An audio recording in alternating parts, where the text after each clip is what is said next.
Good morning, everyone. Welcome again. So, in this lecture, in this series, we are going to discuss enterprise systems. So, it will be a 5 video series where I will discuss this 5 units. And this enterprise systems is quite a big topic. Like everything, you need to understand cloud in it, the enterprise system that are used in businesses, modern systems, the patterns, the applications that were majorly used and everything. So this will gonna be highly informative series for you if you gotta follow it. So let's start. In this lecture, we'll start with unit one.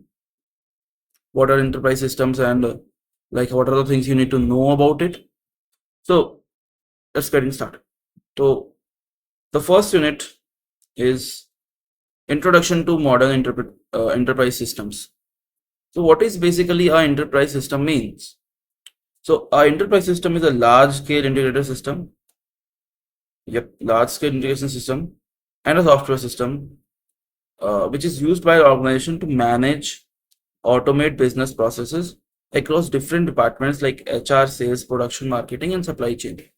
So you can say any organization which uses a particular software is kind of an enterprise system. It can be this software can be used in HR, sales, production, marketing, supply chain, anywhere. So this is an enterprise system. So what are the like what do you think enterprise system can be like? What makes a system an enterprise system? That is a big thing. So think of an enterprise system as a central nervous system. Okay, for a company that connects all department and allows them to share information in real time. एक example लेते हैं. Suppose a customer orders a laptop from Amazon. So sales department receives the order. Inventory department checks the stock. Warehouse packets the product. Finance generates the invoice and logistic delivers the product. All department work through a single enterprise system. जो Amazon का enterprise system है वो जिसमें इनके लिए हर चीज के लिए एक नया एप्लीकेशन या एक नया मतलब समझो डिफरेंट सॉफ्टवेयर नहीं होंगे. This all things are manage by one enterprise system. ठीक है, this is called enterprise system. So अब ये समझते हैं कि why enterprise system is needed, actually needed. So there are multiple things. First is without enterprise system data duplication हो जाएगा. मान लो यहाँ पर एक डेटा हमने काउंट किया और अगर हम enterprise system यूज नहीं कर रहे हैं देन हम there is a chance that हम इस डेटा को यहाँ भी काउंट कर ले, यहाँ भी काउंट कर ले, यहाँ भी काउंट कर ले. There is a data duplication problem. हम ये चाहते हैं कि ये डेटा जो यहाँ पर है अगर हमने इसको चेंज किया तो ये यहाँ पर भी ऑलरेडी चेंज हो, यहाँ पर भी चेंज हो, यानी कि वो चीजें कंसिस्टेंट रहे.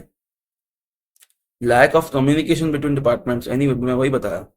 Delayed decision making, yes, manual errors भी आ सकते हैं. इंक्रीज स्पीड, ऑपरेशनल कॉस्ट, क्योंकि हर जगह एक नए सिस्टम ऑपरेशनल कॉस्ट बढ़ेगी. This are the problems. तो अब उसके बेनिफिट्स क्या हुए एंटरप्राइज सिस्टम यूज करने के? तो real time information, improved productivity, better decision making, reduce cost, better consumer service, ये सारी चीजें.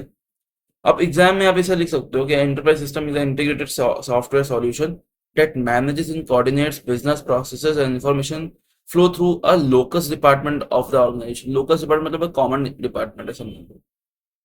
अब देखो एंटरप्राइज सिस्टम का आर्किटेक्चर कैसा होता है. Enterprise system finance, HR, sales, SCM, SCRM, ये सारी चीजें होती हैं. इसके बारे में हम डिस्कस करने वाले हैं. और ये सब कनेक्टेड रहती है सेंट्रल डेटाबेस से.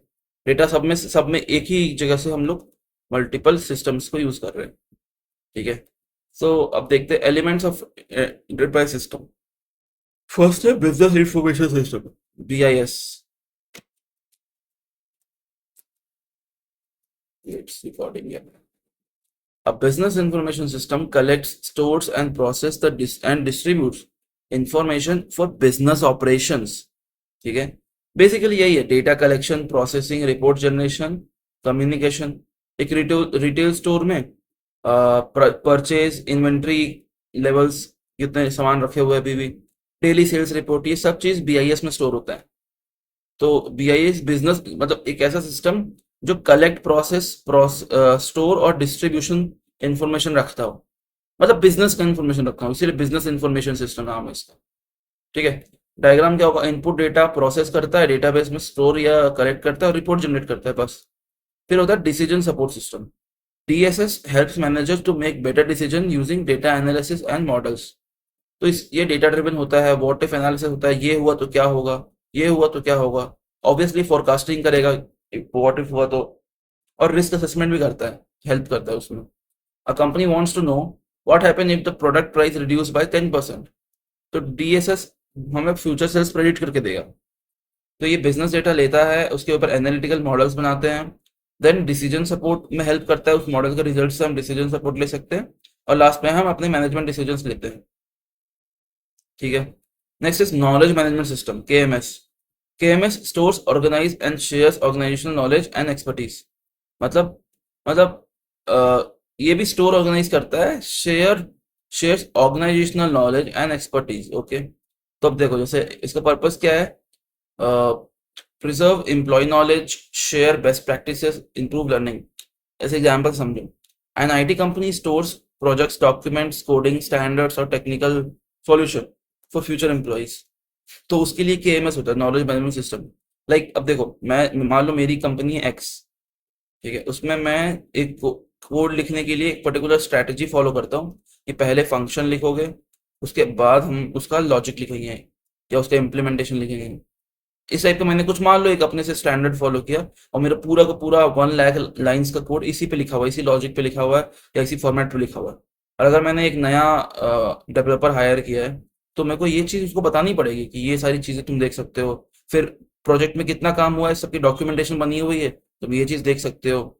फिर टेक्निकल सॉल्यूशंस, जो हमने प्रॉब्लम पास्ट में फेस किए हैं, उसके हमने सॉल्यूशंस कुछ फाइंड आउट किए, तुम ये देख सकते हो। तो ये सब चीज़ अगर वो देखेगा, तो ये सब चीज़ उसको कहाँ मिलेगी, नॉलेज मैनेजमेंट सिस्टम में मिलेगी। इसको देख के आइडिया लगा सकता है कि हाँ यार, अभी तक इतना सारा काम हुआ है, मुझे ये सारा काम करना है, ऐसा ऐसा करना है, इससे बेटर आइडिया होता है। इसका डायग्राम भी देख लो। एम्प्लॉय नॉलेज, जो एम्प्लॉय का नॉलेज होगा स्टोर करेंगे नॉलेज रिपोजिटरी में, और नॉलेज रिपोजिटरी से शेयरिंग और सर्चिंग होगी, जो एम्प्लॉय करता है उसको हेल्प होगी। डी आता है, नेक्स्ट आता है finance system. Finance system manages all the finance activity in an organization, accounting, budgeting, payroll, tax management, report planning. जैसे टैली हो गया, टैली बहुत लोग सुना होगा, टैली या सैप फाइनेंस मॉड्यूल्स, ये सारे फाइनेंस मैनेजमेंट करने के लिए होते हैं। अब जैसे कोई भी ट्रांजेक्शन हुआ, वो अकाउंटिंग सिस्टम में स्टोर होगा, और उसके फाइनेंस रिपोर्ट और मैनेजमेंट हम कर सकते हैं फाइनेंस मैनेज इससे, फाइनेंस सिस्टम से। Next is human resource system, HRS, जो बहुत जगह यूज होते हैं। HRS systems manage employ related information and activities, recruitment, attendance, payroll, performance appraisal, training management, ये हमारे कंपनी में भी यूज होता है। तो एम्प्लॉय सैलरी प्रोसेसिंग सॉफ्टवेयर, ये सारी चीजें उसका उसके एग्जांपल्स है। ये हर जगह यूज होता है, आई थिंक हर कंपनी में, क्योंकि सैलरी प्रोसेसिंग, एम्प्लॉय की हर इंफॉर्मेशन इस सिस्टम में रहती है। ठीक है। और हमारे में डार्विन बॉक्स यूज होता है basically, just an example. So employ data पहले हम डालते हैं सिस्टम में, एचआर सिस्टम में हमने पहले एम्प्लॉय डेटा डाला, फिर एम्प्लॉय डेटा के बाद हमने इसमें पेरोल, अटेंडेंस वगैरह सब चीजें डाली, और उससे हमें एचआर रिपोर्ट्स मिल जाती हैं। अब देखो, याद करने का भी एक ट्रिक मैंने डाल दिया है, खुशी खुशी तुम लोग याद कर लो। BDKFH, यानी कि business information system, decision support system, knowledge management system, finance system, human resource system, इतने ही पढ़ने थे हम लोग को। 3 काइंड्स ऑफ एंटरप्राइज सिस्टम्स होते हैं। पहला है बिजनेस टू कंज्यूमर सिस्टम, जो बिजनेस डायरेक्टली सेल करता है कंज्यूमर को। ठीक है। उन सब सिस्टम को बोलते हैं बिजनेस टू कंज्यूमर, जैसे अमेजोन, फ्लिपकार्ट, मिंत्रा, ये सब क्या है, आप, मैं, सब लोग डायरेक्ट अमेजोन से खरीदते हैं। ठीक है। फ्लिपकार्ट से खरीदते हैं, मिंत्रा से खरीदते हैं। तो वो क्या है, ये सिस्टम जो है, ये एंटरप्राइज सिस्टम, अमेजोन का जो एप्लीकेशन है, वो डायरेक्ट कंज्यूमर को बेच रहा है, डायरेक्ट हमें बेच रहा है। तो बिजनेस प्रोडक्ट सेल्स को डायरेक्ट कंज्यूमर को बेचता है। लार्ज कस्टमर बेस होते हैं, ऑनलाइन ट्रांजेक्शन होता है, फास्टर डिलीवरी होता है, कस्टमर सपोर्ट होता है इन सब चीजों में। नेक्स्ट आता है बिजनेस टू बिजनेस। अब देखो इसमें क्या है, बिजनेस टू बिजनेस में क्या होता है, business involve transaction between two businesses, manufacturing, selling, wholesaler, SAP software sold in companies, automobile parts, ये सब बिजनेस टू बिजनेस फॉलो होते हैं। इसमें क्या है, बल्क ट्रांजेक्शन होना चाहिए, लॉन्ग टर्म रिलेशनशिप होना चाहिए, कॉन्ट्रैक्ट बेस्ड सेल्स होना चाहिए, और हायर ट्रांजेक्शन वैल्यू होना चाहिए। एक बिजनेस दूसरे बिजनेस से प्रोडक्ट सर्विस खरीद रहा है, ये सारी चीजें थी। इसका कंपैरिजन देख लो कि बिजनेस टू बिजनेस में कंज्यूमर बिजनेस होता है, इसमें इंडिविजुअल होता है, इसमें order size large, small, long term relationship, short term relationship, decision time slow, decision time fast. ठीक है। और हाँ, एग्जाम्पल हो गया इसका सैप, एग्जाम्पल हो गया इसका Amazon. Component of enterprise system. Enterprise system are built with multiple interconnecting components. पहला है channels. Channels are the way through which users interact with enterprise systems. एक जैसे चैनल हो गया, खुद सोचो, ये तुम यूजर हो और ये सिस्टम है। अब तुम सिस्टम और यूजर से कम्युनिकेट कैसे करोगे? तो देयर आर मल्टीपल चैनल्स। एक होता है मोबाइल चैनल की एक्सेस थ्रू स्मार्टफोन और टैबलेट्स। तो आप देखोगे कहीं कहीं स्टोर्स में टैबलेट लगे रहते हैं। जिस टैबलेट में आपके पास मेन्यू ऑप्शंस वगैरह होते हैं कि आप क्या चुनना चाहते हो या क्या सिलेक्ट कर सकते हो, उसी में सिलेक्ट करने के बाद उसी से रिपोर्ट जनरेट हो जाती है चीजें। तो जैसे बैंकिंग एप्स हो गई, वो सब मोबाइल चैनल होती है। User, mobile app, enterprise system, ये सारी चीजें हम लोग मोबाइल चैनल्स होती है। वेब चैनल भी होता है जिसमें वेब ब्राउजर के थ्रू एक्सेस होता है, लाइक ऑनलाइन शॉपिंग वेबसाइट जो वेब ब्राउजर के थ्रू होता है, एंटरप्राइज सिस्टम। तीसरा होता है डेस्कटॉप चैनल, जिसमें ब्राउजर इंटरनेट का कोई यूज नहीं होता, जैसे ईआरपी सॉफ्टवेयर वगैरह, वो क्या है ऑफिस कंप्यूटर में इंस्टॉल्ड रहते हैं, तो एक्सेस थ्रू एप्लीकेशन। फिर होता है partner integration channel, connect supplier, distributor and business partner. Supplier inventory sharing channel, जिसमें डेस्कटॉप भी नहीं होता, वो पूरा सिस्टम ही आपके लिए बनाया होता है इस तरह से ताकि उसमें सिर्फ वही चले, सिर्फ यही चले, ऐसा। फिर डेटा मैनेजमेंट, पहला क्या था इसमें? इसमें था चैनल्स, मतलब कंपोनेंट्स हम पढ़ रहे थे ना। तो पहला कंपोनेंट हमने पढ़ा चैनल, कि एक यूजर कैसे इंटरेक्ट कर सकता है ईआरपी सिस्टम से। ठीक है। दूसरा जो कंपोनेंट है वो है हमारा डेटा मैनेजमेंट, कि मैनेजिंग ऑर्गेनाइजेशन डेटा इफिशिएंटली। तो data collection, storage, security, backup, retrieval, ये सब चीजें इंपॉर्टेंट है। तो डेटा कलेक्शन पहले होता है, फिर डेटाबेस में स्टोर होता है, फिर सिक्योरिटी देखते हैं, फिर रिपोर्ट देखते हैं। तीसरा कंपोनेंट होता है वर्कफ्लो मैनेजमेंट, कि workflow defines the sequence of business activities. Leave leave approval process. तो पहले एम्प्लॉय जो है लीव रिक्वेस्ट भेजता है, फिर उसको मैनेजर अप्रूव करता है, फिर एचआर का वेरिफिकेशन होता है, फिर जाके वो अप्रूव होता है। तो ये वर्कफ्लो है। तो हमारा जो ईआरपी सिस्टम है उसमें ये वर्कफ्लो मैनेजमेंट होना चाहिए। अब इसके बेनिफिट्स क्या है? ये automation, fast in processing, reduce paper work. पहले एप्लीकेशन लिखो, ये करो वो करो, उसमें उसको भेजो, पता नहीं पहुंचा नहीं पहुंचा, फिर उसका प्रोसेस होगा, फिर उस सब चीजें लीव अप्रूव होगी, ये सब चीजें। Controlling and auditing. Controlling means ensure the business activity follows the organisational policies, जैसे बजट कंट्रोल वगैरह। तो ऑडिटिंग मतलब होता है examining records to ensure accuracy and compliance. तो इंटरनल ऑडिटिंग, एक्सटर्नल ऑडिटिंग, ये दो तरह के होते हैं। अब जैसे बिजनेस एक्टिविटी हो, इसको मॉनिटर किया, उसको चेक किया, ऑडिट किया, और फिर कंप्लायंस रिपोर्ट निकाल दिया। पांचवा कंपोनेंट होता है accounting, recording and managing finance transactions, ledger maintenance, account payable, account receivable, tax calculation. फिर अकाउंटिंग साइकिल क्या होता है? ट्रांजेक्शन हुआ, आप उसको लिखो कहीं जर्नल, जर्नल के बाद लेजर लिखो, लेजर के बाद ट्रायल बैलेंस, और फिर फाइनेंस स्टेटमेंट। फिर आता है एक सैंपल एंटरप्राइज सिस्टम्स की बात करते हैं। एक होता है ERP system, enterprise resource planning, बहुत कॉमन है ये ईआरपी। तो ERP integrates all business functions into a single system. जैसे मॉड्यूल्स होते हैं इसके, finance, HR, finance, sale, inventory, production, ये सब चीजें एक ही ईआरपी सिस्टम्स में रहती है। Centralise database, better coordination, real time information. Example SAP ERP, Oracle ERP. ठीक है। फिर होता है SCM, supply chain management. SCM manages the flow of goods from suppliers to customers. अब जैसे सप्लायर्स है, सप्लायर पहले मैन्युफैक्चरर के पास जाएगा, फिर डिस्ट्रीब्यूटर, फिर रिटेलर, फिर कस्टमर। तो इन सब चीजों को मैनेज कर सकता है एससीएम का, सप्लाई चेन मैनेजमेंट सिस्टम।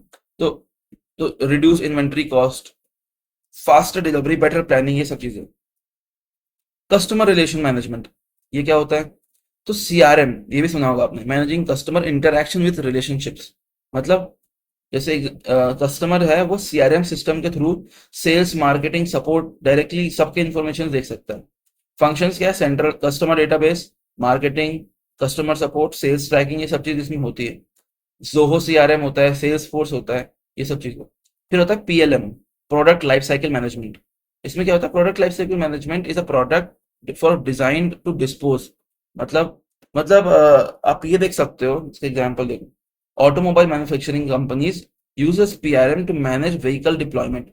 मतलब शुरू से लेके एंड तक, डिस्पोज, डिजाइन से डिस्पोज तक, ये सब चीज, मतलब स्टार्ट पॉइंट से लेके एंड पॉइंट तक आप ये पूरी चीज प्रोडक्ट मैनेजमेंट साइकिल में देख सकते हो। पहले आपका आइडिया आया, वो आइडिया रखा, फिर डिजाइन वो भी डाला उसमें, मैन्युफैक्चरिंग हो रही है वो भी उसमें जाएगा लाइफ साइकिल मैनेजमेंट में, सेल्स जो हुआ बिक गया, फिर सपोर्ट, उस व्हीकल के लिए जो सपोर्ट होगा वो भी उस सिस्टम में स्टोर होता जाएगा। और मान लो सिस्टम रिटायर हो रहा है, मतलब वो सिस्टम वापस आ रहा है या रिप्लेस हो रहा है कुछ, वो भी उसमें स्टोर होगा। मतलब शुरू से लेके एक बनने से, एक आइडिया से लेके, आइडिया मतलब कोई आईडी बनेगी होगी उस कार की, या किसी एग्जांपल मान लो कार है, तो एक कार की जब वो बन रही होगी उसकी आईडी हमने स्टोर की। अब उस आईडी की डिजाइन, कौन सा कलर, कौन सा इंजन, कौन सा व्हील्स उसमें हम लगा रहे हैं। फिर उसकी मैन्युफैक्चरिंग हुई, कौन उसका मैन्युफैक्चर कर रहा है, कहाँ मैन्युफैक्चर हो रहा है। फिर उसकी सेल्स किसको बिकी, जिसको बिकी उसका, उसकी डिटेल स्टोर हुई उसमें। फिर उसका सपोर्ट की, कितने बार उसने इंश्योरेंस या कितने बार उसने सर्विसिंग कराई है, ये सारी चीजें। और फिर उसको डिस्पोज इन्फॉर्मेशन की, यार किसी को बेची या किसको बेची, सेकंड हैंड वगैरह सब चीजें वो प्रोडक्ट लाइफ साइकिल मैनेजमेंट में आती है। HRM, human resource management. Human resource management manages employ related process, जैसे रिक्रूटिंग, ट्रेनिंग, पेरोल, परफॉर्मेंस, ये सारी चीजें। जीएल होता है general ledger system. General ledger system maintains all financial accounting of the company, asset हो गया, लाइबिलिटीज हो गया, रेवेन्यू, एक्सपेंसेस। फिर अब देखो यहां तक हमारा सब चीजें, हमने सैंपल्स देख लिए। अब एक चीज देखो, ये सब चीजें कैसे कनेक्टेड है एक दूसरे से। सो एंटरप्राइज सिस्टम हमने पहले डिस्कस किया था। Business, DSS, KMS, finance, HR, accounting. KMS के अंदर होता है नॉलेज मैनेजमेंट सिस्टम के अंदर एंटरप्राइज एप्लीकेशन, जो ईआरपी, एससीएम, सीआरएम। केएमएस के अंदर नहीं होता, मतलब ये अलग होता है। इसमें दिख रहा है एक तरह से, लेकिन ये अलग है। तो इतने एंटरप्राइज एप्लीकेशंस होते हैं जो हमने अभी डिस्कस किए। फिर हमने ये देखा कि B to B, B to C होता है, इतने सारे उसके मॉडल्स होते हैं। तो मैंने एक एक पेज में नहीं बोलो, आधा पेज में मैंने पूरा सब्जेक्ट, पूरा जो चैप्टर था वो चीज एक्सप्लेन कर दी। इसके बाद अब हम पढ़ेंगे यूनिट टू। यूनिट टू हम नेक्स्ट लेक्चर में पढ़ेंगे। यहाँ तक आई होप सब कुछ क्लियर है। अगर आपको समझ में आया है, just like the video, subscribe the channel, and thank you for watching. 15 minutes, around 16 minutes में we have completed unit one, which is a very good speed. और हाँ, ऑल्सो कमेंट कि दिस स्पीड इज गुड और not, क्योंकि देखो there is a thing lot to cover here, but अब मैं ERP systems के अंदर घुस के वो कैसे काम करते हैं, वो nobody going to ask you that. The only thing they are asking you is, do you really know what this ERP, what this SCM, CRM means, and how they are useful in any system, any business, and how they are like operating? Just you have a basic surface knowledge, that it will be enough for this examination. So just tell me in the comment section ki this speed is good, this length of the video is good, or you want more detail, you want more simple explanation, you want more like basically give your feedback. I know. ठीक है, thank you for watching, thank you for time guys, bye bye.